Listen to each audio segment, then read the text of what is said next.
आज की एक और बड़ी ब्रेकिंग न्यूज कोरोना को लेकर आ रही है। एनआईएमडी यानी कि राष्ट्रीय आपदा प्रबंधन संस्थान ने अक्टूबर में कोरोना की तीसरी लहर की चेतावनी दी है और एनआईएमडी ने प्रधानमंत्री कार्यालय और गृह मंत्रालय को एक रिपोर्ट भेजी है। इस रिपोर्ट में कहा गया है कि अक्टूबर में कोरोना वायरस की तीसरी लहर पीक पर पहुंच सकती है और एक दिन में 5 लाख तक नए केसेस आ सकते हैं और तीसरी लहर का असर बच्चों पर भी पड़ सकता है। राष्ट्रीय आपदा प्रबंधन संस्थान की रिपोर्ट के मुताबिक तीसरी लहर का असर 1 महीने तक रह सकता है और इसके लिए क्या कदम उठाए जाने इसको लेकर भी लिखा गया है। हिंदुस्तान समेत दुनिया में कोरोना वायरस ने हाहाकारी हालात बनाए। कई देशों ने 2 लहर का हाहाकार भी झेला।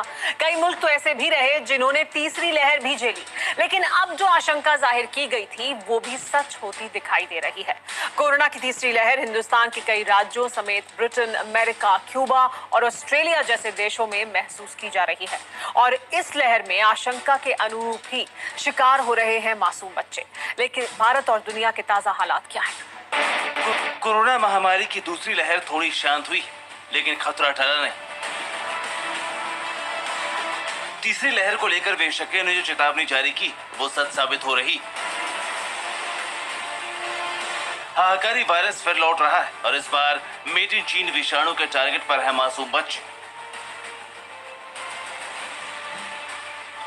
हिंदुस्तान के कई राज्यों में जारी पाबंदी खोलने का सिलसिला शुरू हो गया। नतीजतन संक्रमण बढ़ने लगा और इसमें सबसे ज्यादा प्रभावित हुए वो राज्य जिन्होंने स्कूल खोलकर खतरा मोल लिया।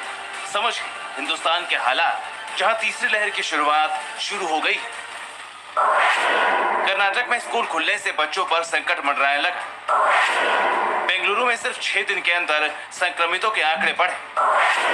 डराने वाली तस्वीर ये कि 6 दिन के अंदर सिर्फ बेंगलुरु में 300 से ज्यादा बच्चे कोरोना ग्रस्त हो गए। प्रशासन के जारी किए आंकड़ों के मुताबिक कोरोना ग्रस्त 127 बच्चों की उम्र 0 से 9 साल के बीच है। वहीं 174 कोविड पॉजिटिव केस 10 से 19 साल के बीच के। अगर तारीख की बात करें तो 5 अगस्त से 10 अगस्त के बीच ही ये तमाम आंकड़े दर्ज किए गए। अब आपको जानकर और भी ज्यादा हैरानी होगी कि ऐसी हालत अकेले बेंगलुरु की नहीं बल्कि कर्नाटक के दूसरे शहरों में भी इसी तरह की स्थिति बनी हुई। और रही बात हिंदुस्तान के दूसरे राज्यों की तो वहां भी हालात बिगड़ने की शुरुआत हो चुकी है।